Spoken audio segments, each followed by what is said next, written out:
उत्पन्ना एकादशी व्रत कथा और महत्व। यह एकादशी मार्गशीर्ष कृष्ण पक्ष के दिन मनाई जाती है।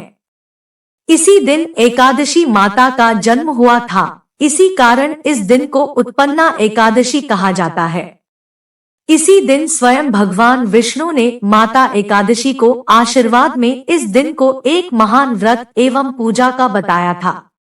माना जाता है कि उत्पन्ना एकादशी का व्रत रखने से मानव जाति के पहले और वर्तमान दोनों के पाप मिट जाते हैं। जो भक्तजन हर महीने आने वाली एकादशी का व्रत शुरू करना चाहते हैं, वे लोग उत्पन्ना एकादशी से ही अपने एकादशी के व्रत शुरू करते हैं। सतयुग के समय एक महाबलशाली राक्षस था जिसका नाम मुर था। उसने अपनी शक्ति से स्वर्ग लोक को जीत लिया था। उसके पराक्रम के आगे इंद्रदेव, वायुदेव, अग्निदेव कोई भी नहीं टिक पाए थे, जिस कारण उन सभी को जीवन व्यापन के लिए मृत्युलोक जाना पड़ा।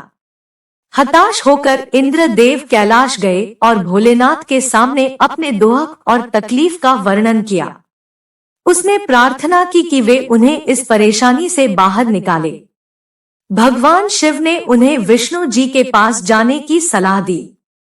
उनकी सलाह पर सभी देवता क्षीरसागर पहुंचे, जहां विष्णु जी निद्रा में थे। सभी ने इंतजार किया।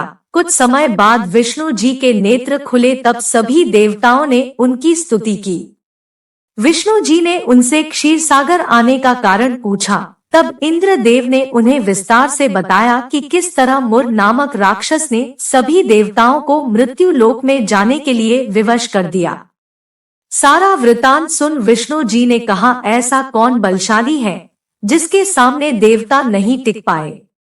तब इंद्र ने राक्षस के बारे में विस्तार से बताया कि इस राक्षस का नाम मुर है, उसके पिता का नाम नारी जंग है, यह ब्राह्मवंशज है। उसकी नगरी का नाम चंद्रावती है। उसने अपने बल से सभी देवताओं को हरा दिया और उनका कार्य स्वयं करने लगा है। वही सूर्य है, वही मेघ और वही हवा और वर्षा का जल है। उसे हरा कर हमारी रक्षा करे नारायण।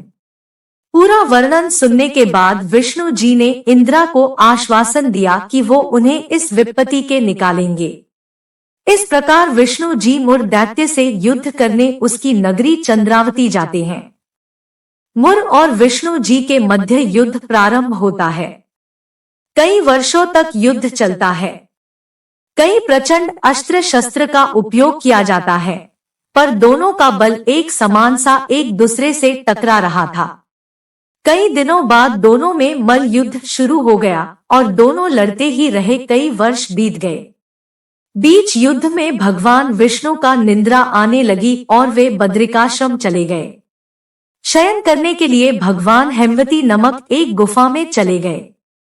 मुर भी उनके पीछे घुसा और शयन करते भगवान को देख मारने को हुआ। जैसे ही उसने शस्त्र उठाया, भगवान के अंदर से एक सुंदर कन्या निकली और उसने मुर से युद्ध किया। दोनों के मध्य घमासान युद्ध हुआ, जिसमें मुर मूर्छित हो गया। बाद में उसका मस्तक धड़ से अलग कर दिया गया। उसके मरते ही दानव भाग गए और देवता इंद्रलोक चले गए। जब विष्णु जी की नींद टूटी तो उन्हें अचंभा सा लगा कि यह सब कैसे हुआ। तब कन्या ने उन्हें पूरा युद्ध विस्तार से बताया, जिसे जानकर विष्णु जी प्रसन्न हुए और उन्होंने कन्या को वरदान मांगने कहा। तब कन्या ने भगवान से कहा, मुझे ऐसा वर दे कि अगर कोई मनुष्य मेरा उपवास करे तो उसके सारे पापों का नाश हो और उसे विष्णुलोक मिले। तब भगवान विष्णु ने उस कन्या को एकादशी नाम दिया और कहा, इस व्रत के पालन से मनुष्य जाति के लोगों के पापों का नाश होगा और उन्हें विष्णुलोक मिलेगा।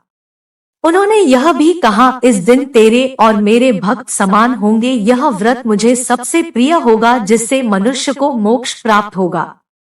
इस प्रकार भगवान चले जाते हैं और एकादशी का जन्म सफल हो जाता है। इस प्रकार एकादशी का जन्म उत्पन्ना एकादशी से होता है और तब ही से आज तक इस व्रत का पालन किया जाता है और इसे सर्वश्रेष्ठ व्रत कहा जाता है। तो यह थी उत्पन्ना एकादशी व्रत की कथा। ऐसी ही और वीडियो देखने के लिए चैनल को सब्सक्राइब करें और बेल आइकन को जरूर दबाएं ताकि आने वाली वीडियो के नोटिफिकेशन आपको समय पर मिल जाए। अंत में एक बार फिर से आपका बहुत बहुत धन्यवाद।